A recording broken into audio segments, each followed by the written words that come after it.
साल 1971 बांग्लादेश में आजादी की आवाज बुलंद होती है और पाकिस्तान सिविल वॉर के सबसे बैड फेज से गुजर रहा होता है।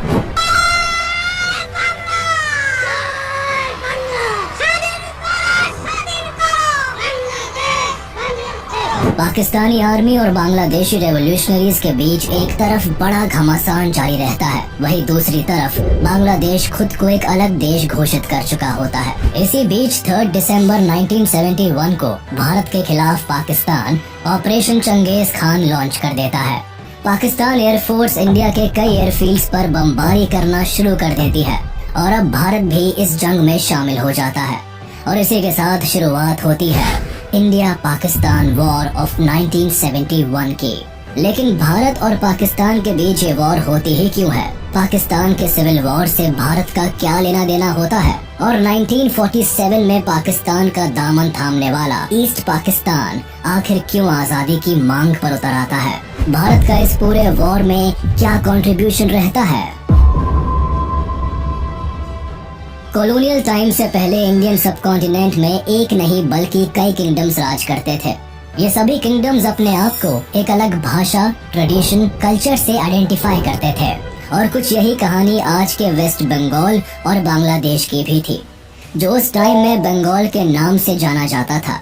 13th सेंचुरी से ही इस एरिया पर ज्यादातर मुस्लिम रूलर्स का रूल चलता था, लेकिन धर्म से ज्यादा यहाँ के लोग खुद को बंगाली भाषा, कल्चर और ट्रेडिशन से इंटीग्रेटेड महसूस करते थे। अलग अलग धर्म से होने के बाद भी यहाँ कम्युनिटीज में यूनिटी एग्जिस्ट करती थी। 1757 में बंगाल में ब्रिटिश राज आने के बाद कम्युनिटीज के बीच धर्म की खाई गहरी होती जाती है, लेकिन एक चीज जो हमेशा कॉमन रहती है वो है बंगाली एथनिसिटी। 1947 में ब्रिटिश रूल के खत्म होते ही भारत को आजादी मिलती है, लेकिन ये आजादी भारत को 2 देशों में बांट देती है, भारत और पाकिस्तान। मुस्लिम मेजॉरिटी लोग पाकिस्तान को चुन लेते हैं, जबकि भारत खुद को लोकतांत्रिक देश घोषित करता है। धर्म के नाम पर हुए इस विभाजन से दोनों देशों की बाउंड्रीज तो तय हो जाती है, लेकिन एक ही कल्चर, ट्रेडिशन और लैंग्वेज को फॉलो करने वाले रीजन्स 2 अलग मुल्क का हिस्सा बन जाते हैं। जैसे आधा पंजाब पाकिस्तान को मिलता है और आधा भारत का हिस्सा बनता है। पार्टीशन की लकीरों से बंगाल भी अछूता नहीं रहता है। स्टार्टिंग फेज में पूरा बंगाल रीजन पार्टीशन को स्ट्रांगली अपोज करता है, लेकिन जब विभाजन की मांग तेज होती है तो बंगाल का वेस्टर्न रीजन भारत में शामिल हो जाता है।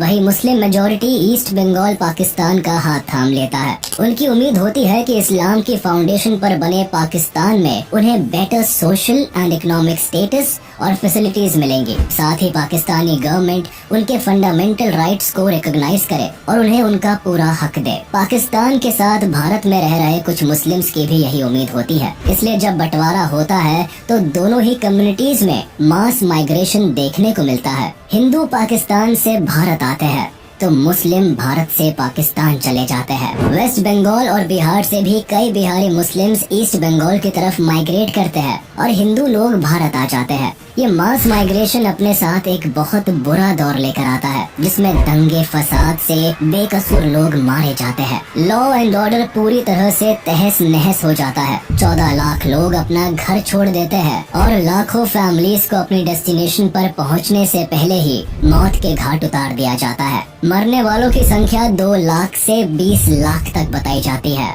इन टफेस्ट सिचुएशंस के बीच इंडिया का डिवीजन हो जाता है और एक नई कंट्री दुनिया को मिलती है, पाकिस्तान, जिसके 2 हिस्से होते हैं, वेस्ट पाकिस्तान और ईस्ट पाकिस्तान, जो एक दूसरे से 1600 किलोमीटर की दूरी पर होते हैं। पाकिस्तान की फॉर्मेशन में मेजॉरिटी भले ही मुस्लिम्स की होती है, लेकिन सभी एक अलग एथनिक ग्रुप को रिप्रेजेंट करते हैं।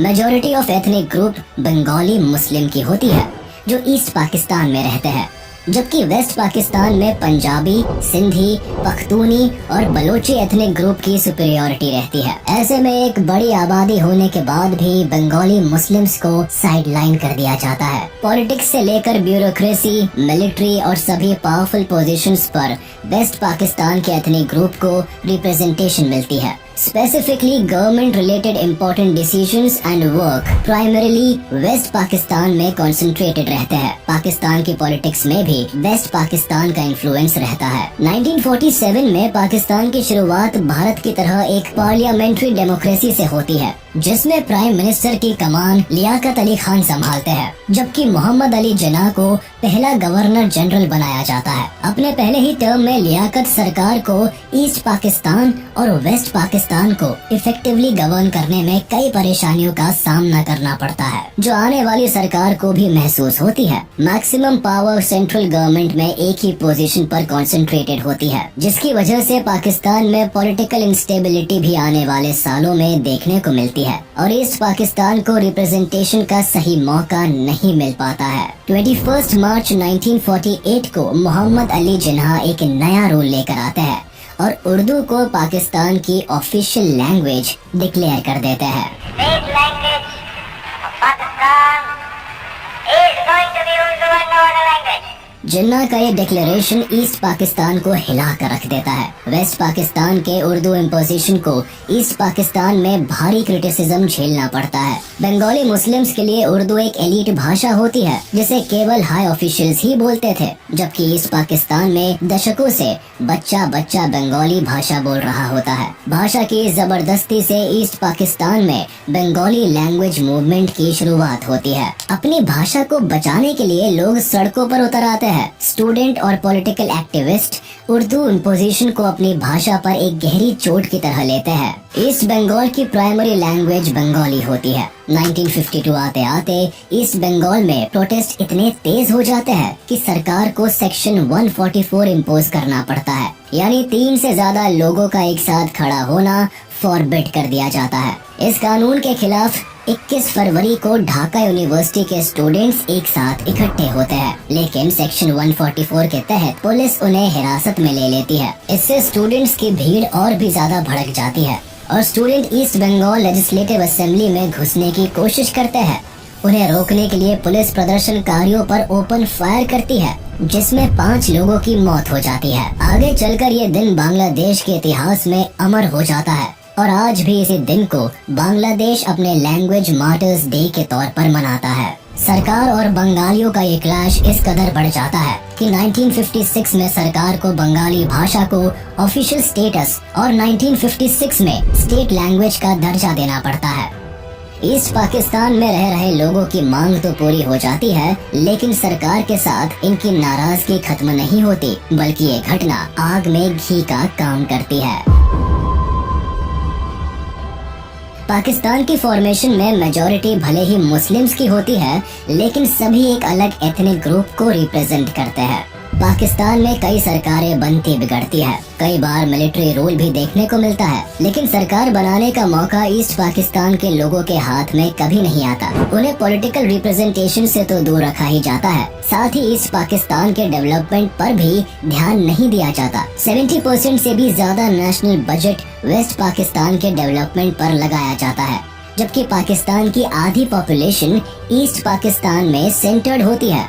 यही से पाकिस्तान को अपना 62% रेवेन्यू भी मिलता है। फिर भी इस हिस्से की ग्रोथ रेट 2.6% होती है, जबकि वेस्ट पाकिस्तान 4.4% की ग्रोथ से बढ़ता है। एक ही देश के दोनों हिस्सों में इस हद तक इकोनॉमिक डिस्क्रिमिनेशन होने से गवर्नमेंट और बंगाली लोगों के बीच की खाई गहरी होती चली जाती है। 1966 में मामला तब ज्यादा बिगड़ जाता है जब ईस्ट पाकिस्तान की अवामी लीग पार्टी सेंट्रल गवर्नमेंट के सामने इकोनॉमिक डेवलपमेंट को लेकर 6 पॉइंट की डिमांड उठाती है। पार्टी के लीडर शेख मुजीबुर रहमान इन डिमांड्स को पेश करते हैं, जिसमें साफ कहा जाता है कि ईस्ट पाकिस्तान को एक ग्रेटर ऑटोनॉमी बना दिया जाए। इसके रिसोर्सेज को यूज करने की पावर ईस्ट पाकिस्तान की सरकार के हाथ में दी जाए। यहाँ तक कि ईस्ट पाकिस्तान की अपनी एक अलग करेंसी हो, साथ ही वहाँ एक अलग रिजर्व बैंक स्टैब्लिश किया जाए। इसके अलावा ईस्ट पाकिस्तान को फॉरेन रिजर्व रखने की पावर भी दी जाए और इनके पास अपनी एक अलग डिफेंस फोर्स हो। अवामी लीग की डिमांड सत्ता में बैठी सरकार की जड़ें हिला देती है। इन पॉइंट से जाहिर होता है कि ईस्ट पाकिस्तान को इंडिपेंडेंट कंट्री बनाने की कोशिश की जा रही है। सरकार इन सभी पॉइंट्स को रिजेक्ट कर देती है और इन डिमांड्स को देश के खिलाफ बताती है। अवामी लीग भी इस फैसले से चुप नहीं बैठती और कंटिन्यूअस इस पर काम करती है। इसीलिए 1968 में सरकार अवामी लीग के लीडर शेख मुजीबुर रहमान और कई ऑफिशियल्स को देश के खिलाफ कॉन्स्पिरेसी रचने के इल्जाम में अरेस्ट कर लेती है।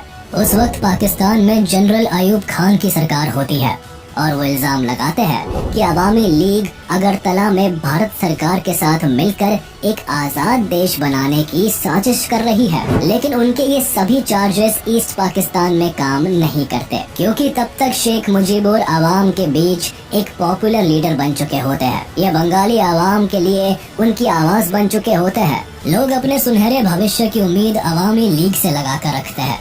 इसीलिए जब शेख मुजीबुर के अरेस्ट की खबर ईस्ट पाकिस्तान की जनता को मिलती है तो लोग सड़कों पर उतर आते हैं, जगह जगह प्रोटेस्ट होने लगते हैं। लोगों में इस कदर गुस्सा भरा होता है कि सरकार को मजबूरन घुटने टेकने पड़ते हैं। 22 फेब 1969 को शेख मुजीबुर को रिहा कर दिया जाता है, लेकिन ईस्ट पाकिस्तान में प्रोटेस्ट इस कदर बढ़ जाते हैं कि जनरल अयूब खान को रिजाइन करना पड़ता है। इसके बाद प्रेसिडेंट का पद संभालते हैं जनरल याह्या खान, जो 1970 में पाकिस्तान में पहली बार जनरल इलेक्शन कराते हैं। Elections will take place. I have left this decision to the Chief Election Commissioner.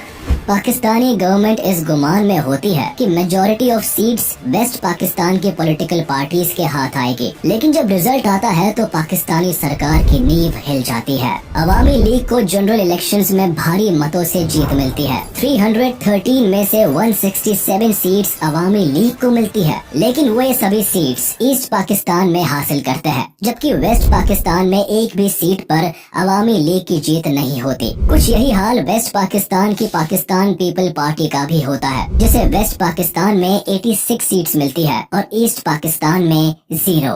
Awami league को पाकिस्तान में सरकार बनाने का अधिकार तो मिल जाता है, लेकिन ये वेस्ट पाकिस्तान की पॉलिटिकल पार्टीज को जरा भी रास नहीं आता। इसीलिए याह्या खान और PPP leader Zulfikar Ali Bhutto military officials के साथ मिलकर नेशनल असेंबली को कैंसिल करने का प्लान बनाते हैं। 1 मार्च 1971 को प्लान के according Yahya Khan national assembly को कैंसिल कर देते हैं। ईस्ट पाकिस्तान की आवाम इस नाइंसाफी के खिलाफ आवाज उठाने से पीछे नहीं रहती। डेमोक्रेसी का ऐसा मजाक बनता देख लोग प्रोटेस्ट कर देते हैं। पहली बार ईस्ट पाकिस्तान में आजादी के नारे लगते हैं। सभी लोग साथ मिलकर एक नए देश की मांग करते हैं और बांग्लादेश नाम दुनिया के सामने आता है।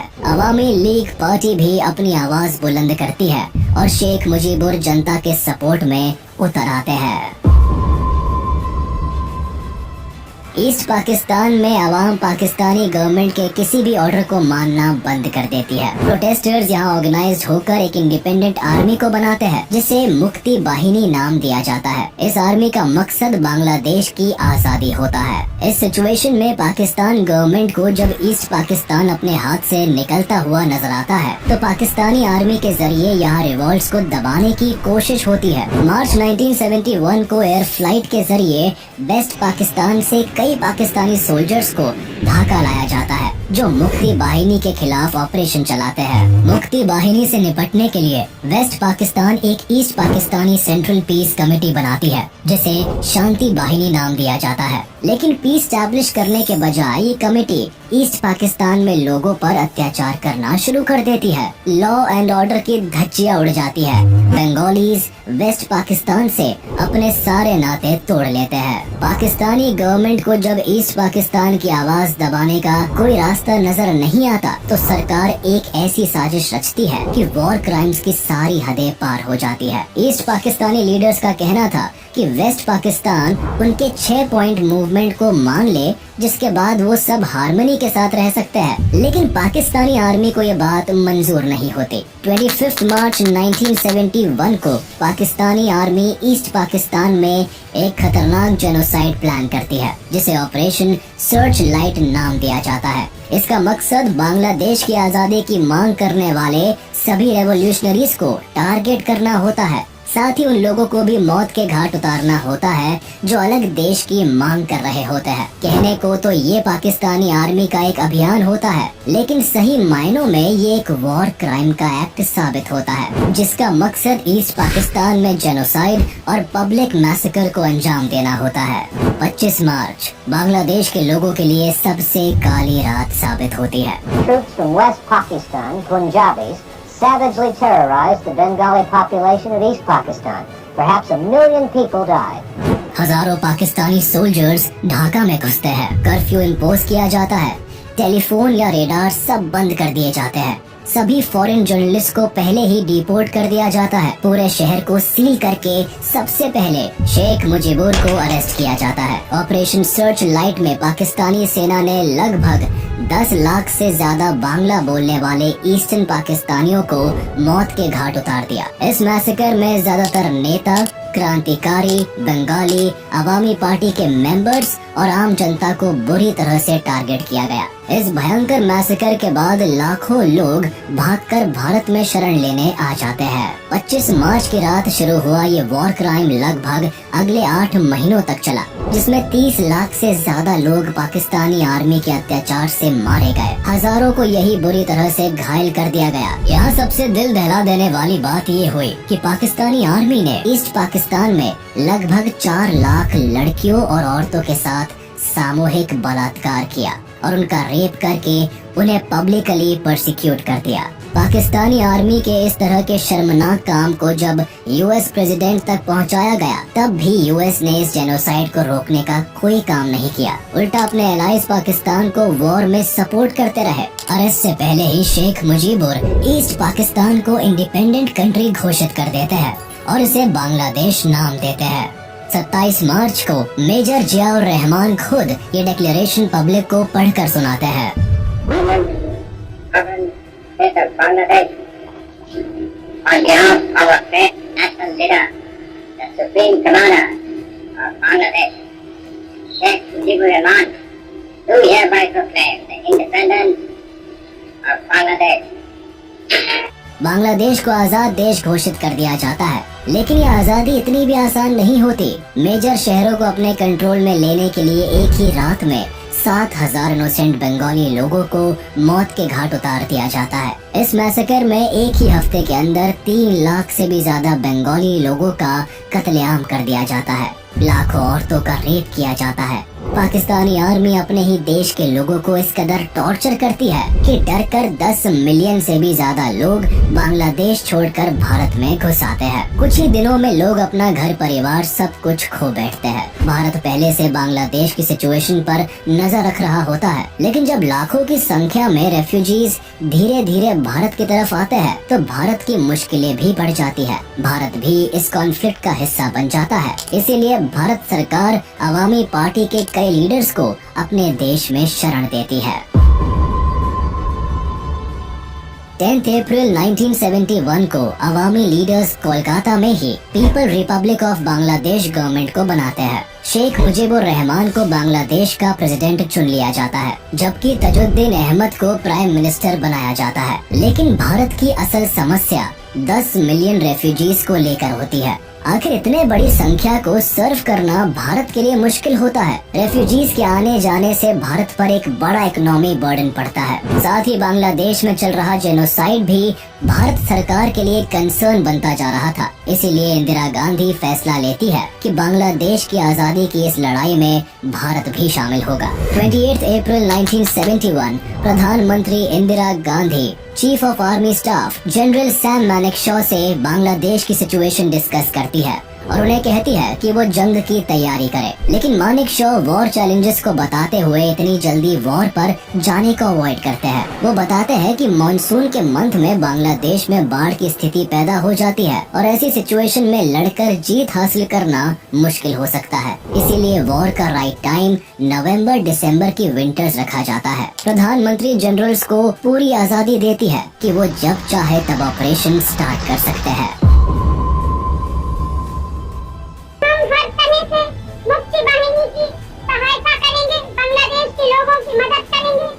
इंडियन आर्मी अपने काम की शुरुआत मुक्ति बाहिनी को ट्रेनिंग देने से शुरू करती है। सैम मानेकशॉ की लीडरशिप में इंडियन आर्मी मुक्ति बाहिनी को गुरिल्ला वॉरफेयर के लिए ट्रेन करती है। उन्हें हर एक टैक्टिक और स्ट्रेटेजी सिखाई जाती है जिससे वो पाकिस्तानी आर्मी पर भारी पड़ सके। साथ ही भारत की तरफ से वेपन्स की सप्लाई भी मुक्ति बाहिनी को दी जाती है। भारत अब तक इनडायरेक्टली ही इस युद्ध का हिस्सा होता है। रियलिटी में पाकिस्तान और भारत के बीच अब तक कोई क्लैश नहीं होता। 3 दिसंबर 1971 को सिचुएशन तब बदल जाती है जब पाकिस्तान ऑपरेशन चंगेज खान को लॉन्च कर देता है और ये उसकी सबसे बड़ी भूल साबित होती है। वो भारत के 11 एयरफील्ड्स को निशाना बनाता है। अमृतसर, आगरा, पठानकोट, जोधपुर, श्रीनगर, अंबाला जैसे 11 एयरफील्ड्स को टारगेट किया जाता है। रेडार स्टेशन को डिस्ट्रॉय करने की कोशिश की जाती है। पाकिस्तान की तरफ से जंग का बिगुल बज चुका होता है और उसी शाम इंदिरा गांधी भी रेडियो मैसेज देकर जनता को इसकी जानकारी देती है। कुछ ही घंटे पहले करीब 5:30 बजे शाम के 3 दिसंबर पाकिस्तान ने हमारे ऊपर एक हमला किया। पाकिस्तानी हवाई जहाजों ने हमारे अमृतसर, पठानकोट, श्रीनगर, अवंतीपुर, उत्तरलाई, जोधपुर, अंबाला और आगरे के हवाई अड्डों पर बमबारी की। पश्चिमी पाकिस्तान की लड़ाई थी, वो लड़ाई भारत पर भी आ गई है। इस चुनौती का सामना जोरों से करना है। मुझे जरा भी संदेह नहीं है कि विजयी भारत की जनता की, भारत की बहादुर सेना की होगी। पाकिस्तान का मकसद भले ही भारत के एयरफील्ड को तबाह कर इंडियन एयरफोर्स को वॉर से बाहर रखने का होता है, लेकिन लकीली इनके निशाने सटीक नहीं बैठते और इंडियन एयरफोर्स तुरंत ही सतर्क हो जाती है और इन्हीं रनवे से AIF अपने टारगेट संभाल लेती है और पाकिस्तानी आर्मी को मुंह तोड़ जवाब देने को तैयार हो जाती है। पाकिस्तान इंडियन एयरबेस को नुकसान पहुंचाने से भले ही चूक जाती है, लेकिन इंडियन एयरफोर्स जब एयर स्ट्राइक पर उतरती है तो पाकिस्तान के कई रनवे को तबाह करके ही दम लेती है। मुरिद, मियानवाली, सरगोधा, चांडलर, रिसलवाला वेस्ट पाकिस्तान के कुछ जरूरी एयर बेसेस होते हैं जिन्हें इंडियन एयरफोर्स बुरी तरह डैमेज कर देती है। वेस्ट पाकिस्तान के रनवेज की हालत इतनी खराब हो जाती है कि कई दिनों तक वह वॉर के लिए कुछ एयर बेसिस को यूज नहीं कर पाते। कुछ यही हाल इंडियन आर्मी ईस्ट पाकिस्तान के एयर बेसिस का भी करती है, जहां 2 दिन के अंदर ही चिट्टागोंग, जसोर और कुर्मितोला एयर बेसिस को तबाह कर देती है। 4 दिसंबर को इंडियन नेवी भी पाकिस्तानी नेवल आर्मी को मुंह तोड़ जवाब देने से बाज नहीं आती। इंडियन नेवी को जानकारी होती है कि कराची पोर्ट पाकिस्तान नेवी का सबसे बड़ा हेडक्वार्टर होता है। ये पोर्ट पाकिस्तान के मैरीटाइम ट्रेड के लिए भी सबसे इम्पोर्टेंट है। इसे नुकसान हुआ तो पाकिस्तान की इकोनॉमी क्रैश कर सकती है।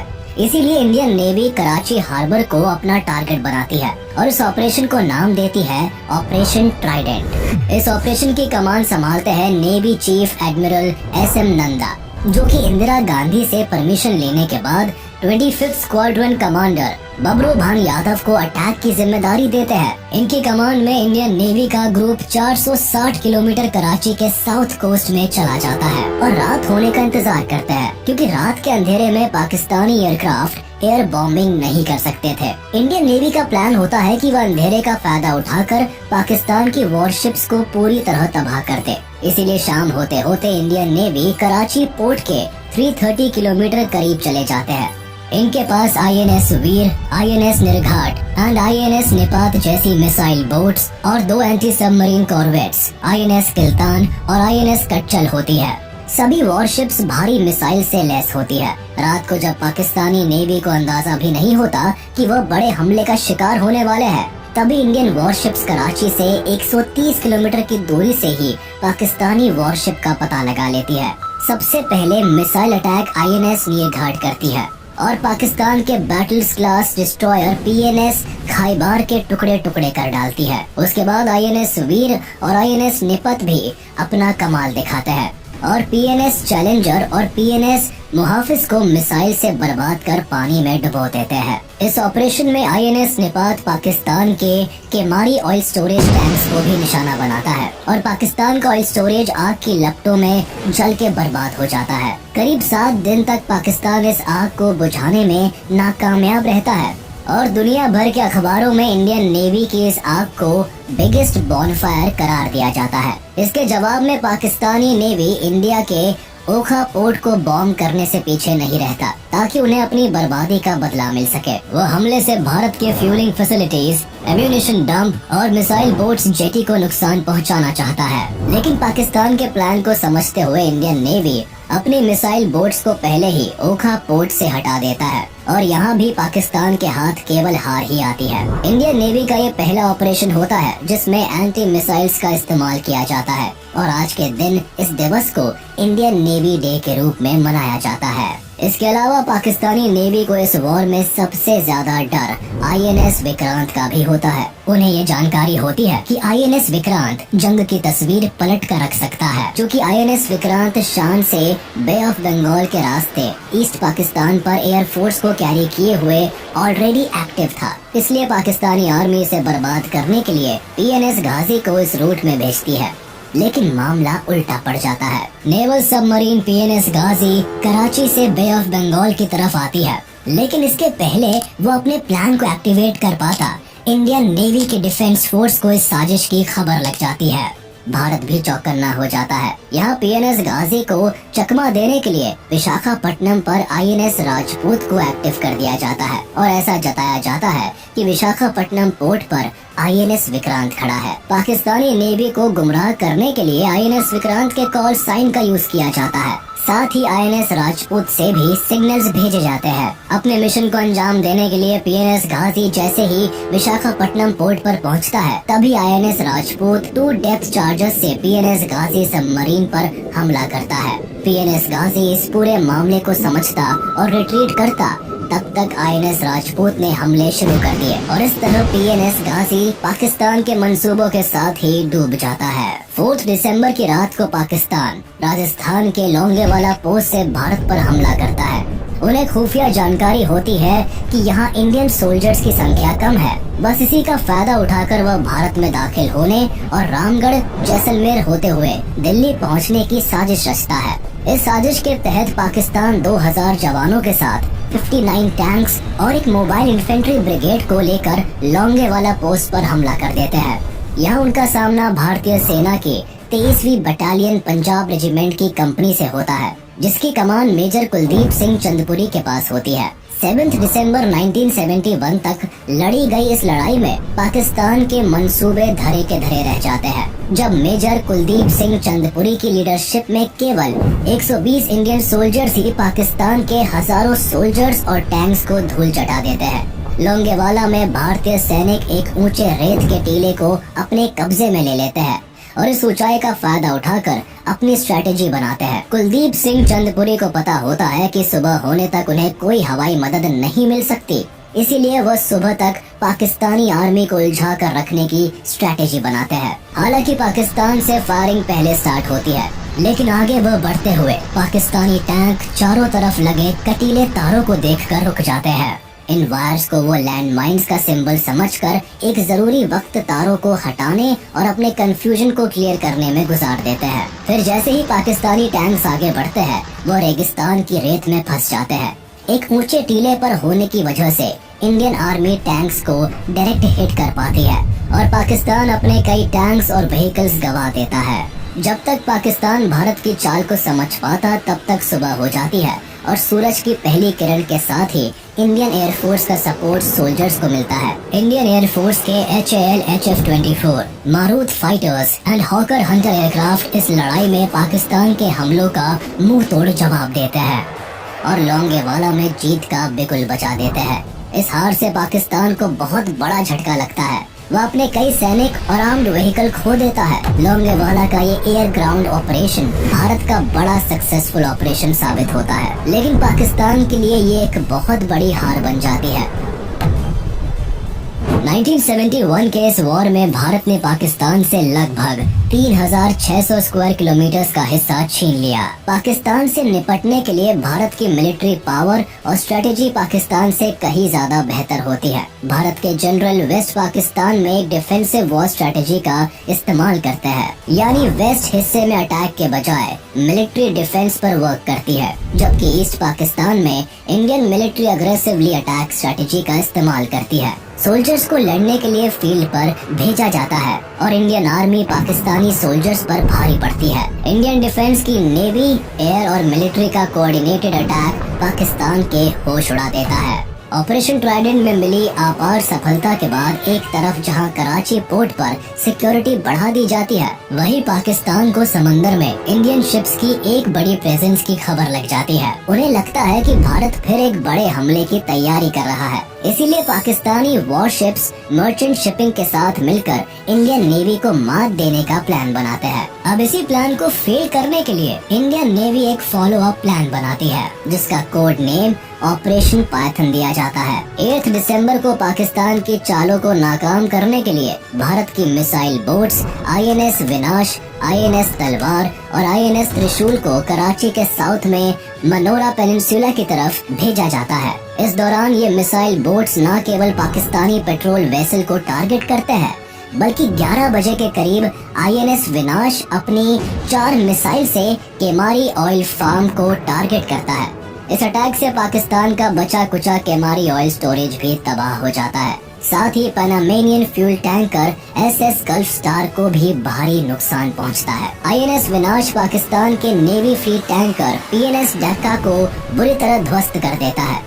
इस हमले से कराची की 50% ऑयल रिक्वायरमेंट धुआं हो जाती है। पाकिस्तान की अर्थव्यवस्था को एक बड़ा झटका लगता है और एक ही रात में पाकिस्तान को लगभग $3 बिलियन का नुकसान उठाना पड़ता है। इस अटैक में भारतीय नेवी को तो कोई नुकसान नहीं पहुंचता, लेकिन पाकिस्तान को केवल आसमान ही नहीं बल्कि समंदर से भी एक बड़ी हार का सामना करना पड़ता है। वॉर में अपनी डूबती नैया को किनारे लगाने के लिए पाकिस्तान UN के पास पहुंचता है और अपील करता है कि भारत को इस वॉर से बाहर रहने के लिए कहा जाए। 4 दिसंबर को जहां एक तरफ पाकिस्तान भारत पर अटैक करता है, वहीं साइमल्टेनियसली यूनाइटेड नेशंस की सिक्योरिटी काउंसिल असेंबल होती है। एक लंबे डिस्कशन में अमेरिका सीधे पाकिस्तान के समर्थन में कूद जाता है। US, चाइना और UK मिलकर भारत को सीज फायर करने के लिए कहते हैं और दबाव बनाया जाता है कि भारत अपनी आर्मी को बांग्लादेश से वापस बुला ले।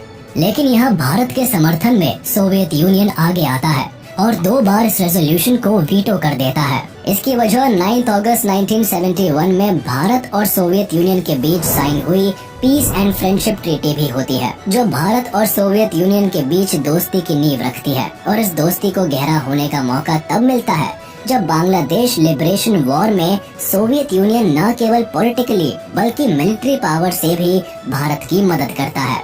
इंडिया ने बांग्लादेश को एक इंडिपेंडेंट कंट्री मान लिया। इसी दिन भूटान भी विश्व का पहला देश बना जिसने बांग्लादेश को ऑफिशियली एक इंडिपेंडेंट कंट्री के तौर पर एक्सेप्ट कर लिया। 8 दिसंबर 1971 को जब अमेरिका की इंटेलिजेंस को ये रिपोर्ट मिलती है कि भारत ईस्ट पाकिस्तान में एक ऑफेंसिव अटैक प्लान कर रहा है, तब US पाकिस्तान के समर्थन में अपनी 7th fleet task force bay of Bengal की तरफ भेज देता है। US का ये 7वां बेड़ा दुनिया का सबसे बड़ा एयरक्राफ्ट कैरियर होता है, जिसका वजन 75,000 टन के करीब होता है। करीब 70 फाइटर एयरक्राफ्ट को कैरी करने वाला ये शिप न्यूक्लियर पावर्ड से लेस होता है। जाहिर था कि भारत की नेवल पावर से ये कहीं ज्यादा ताकतवर होता है और उसके सामने भारत के INS विक्रांत की फाइटर एयरक्राफ्ट की क्षमता केवल 20 एयरक्राफ्ट की होती है। पाकिस्तान को अब ये वॉर अपने हक में दिखाई देने लगती है। उसे लगता है कि अमेरिका के समर्थन से उसकी जीत पक्की है। वहीं भारत पर प्रेशर होता है कि अमेरिका की नेवल शिप से उलझने के बजाय पीछे हट जाए। सिचुएशन यहाँ हाथ से निकलती दिखाई देती है, क्योंकि UK भी पाकिस्तान के समर्थन में HMS ईगल को अरेबियन सी में उतारता है। इनकी साजिश भारत की नेवल शिप को एक पिंसर अटैक में फंसाने की होती है। भारत इस सिचुएशन से निकलने के लिए सोवियत को SOS भेजता है और इंडो सोवियत सिक्योरिटी ट्रीटी को एक्टिवेट करने के लिए कहता है, जिसके तहत किसी भी आउटसाइड अटैक होने पर सोवियत यूनियन भारत को प्रोटेक्ट करने के लिए बाध्य है। मैसेज मिलते ही ब्रिटिश अमेरिकन थ्रेट को काउंटर करने के लिए सोवियत जल्द ही कमांडर एडमिरल व्लादिमीर क्रुगलियाकोव के अंडर अपने 10th ऑपरेटिव बैटल ग्रुप को भारत की मदद के लिए भेजते हैं। सोवियत का ये पैसिफिक बेड़ा nuclear armed ships, atomic submarines और मिसाइल से लेस होता है और समंदर में ब्रिटिश और अमेरिकन बेड़े को काउंटर करने के लिए उन्हें अपने टारगेट रेंज में ले आते हैं। जिससे पहले UK और अमेरिका बे ऑफ बंगाल में एंटर कर पाए, उससे पहले ही रशियन शिप्स ब्रिटेन और अमेरिकन शिप्स को अपनी मौजूदगी का एहसास करा देती है। इसीलिए ब्रिटिश शिप्स मेडागास्कर की तरफ निकल जाती है, जबकि यूएस नेवी भी अपनी टास्क फोर्स को पीछे ले लेती है। सोवियत का साथ मिलते ही भारत की एयर, नेवी और लैंड मिलिट्री डिफेंस एक साथ मिलकर पाकिस्तानी आर्मी को घुटने टेकने पर मजबूर कर देती है। ईस्ट पाकिस्तान में पाकिस्तानी आर्मी की एयर सप्लाईज कट ऑफ कर दी जाती है। नेवल रूट्स को इंडियन नेवी ब्लॉक कर देती है और जमीन पर मुक्ति बाहिनी पाकिस्तान आर्मी की जान की दुश्मन बन जाती है। 12 दिसंबर आते आते इंडिया पाकिस्तान वॉर में पाकिस्तान एक बड़ी हार के सामने खड़ा होता है। इनकी सेना को बुरी तरह खदेड़ दिया जाता है। वेस्ट पाकिस्तान का लगभग 13,000 किलोमीटर वर्ग इलाका अब भारत के कंट्रोल में होता है और पाकिस्तानी सोल्जर्स के पास बचने का कोई रास्ता नहीं होता है। जुल्फिकार अली भुट्टो पाकिस्तान की जीत के लिए एक बार फिर अमेरिका का दरवाजा खटखटाते हैं और वॉर को डिस्कस करने के लिए न्यूयॉर्क जाते हैं। अमेरिका के साथ मिलकर वो सीज फायर का एक प्रपोजल भी तैयार करते हैं, लेकिन तब तक काफी देर हो चुकी होती है। पाकिस्तानी आर्मी इंडियन सोल्जर्स के सामने सरेंडर के लिए तैयार हो जाती है। इससे गुस्से में आकर जुल्फिकार अली भुट्टो यूएन की असेंबली छोड़कर चले जाते हैं और यहाँ पाकिस्तान की लाचारी भी पूरी दुनिया को साफ नजर आती है। I will not be a party to it. My country hearkens for me. Why should I waste my time here in the Security Council?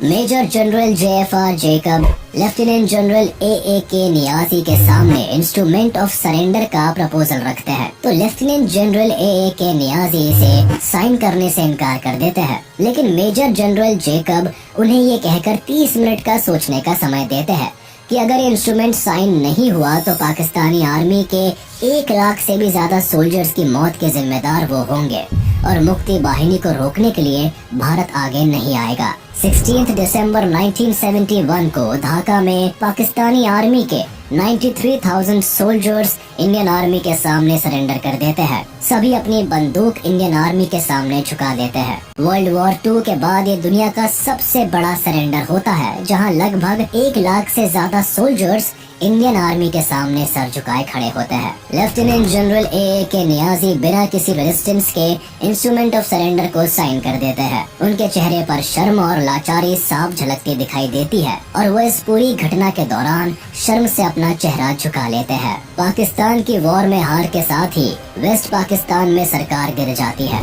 Bharat की ये जीत पाकिस्तान के इतिहास में काला धब्बा बन जाती है। इस जीत से जहां भारत की डिफेंस फोर्स अपना लोहा मनवाती है, वहीं बांग्लादेश को उनकी आजादी मिलती है। इंदिरा गांधी बांग्लादेश को इस जीत की बधाई देती है। शेख मुजीबुर रहमान को भी रिहा कर दिया जाता है और वह आजाद बांग्लादेश के पहले प्रेसिडेंट बनते हैं। लेकिन बांग्लादेश को अपनी इस आजादी की एक बहुत बड़ी कीमत चुकानी पड़ती है। कई बच्चे, जवान और इंटेलेक्चुअल्स को आजादी की इस लड़ाई में अपना सब कुछ कुर्बान करना पड़ता है।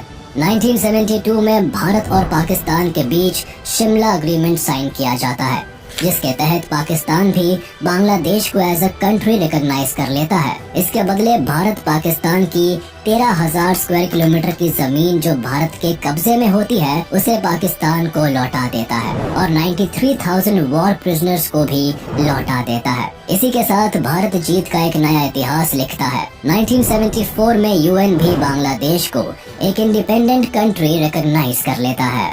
इसी के साथ हम आपसे विदा लेते हैं। उम्मीद है आपको ये वीडियो जरूर पसंद आया होगा। आप इस वीडियो को अपने दोस्तों के साथ शेयर करना बिल्कुल भी ना भूलें। साथ ही चैनल को सब्सक्राइब जरूर कर दें।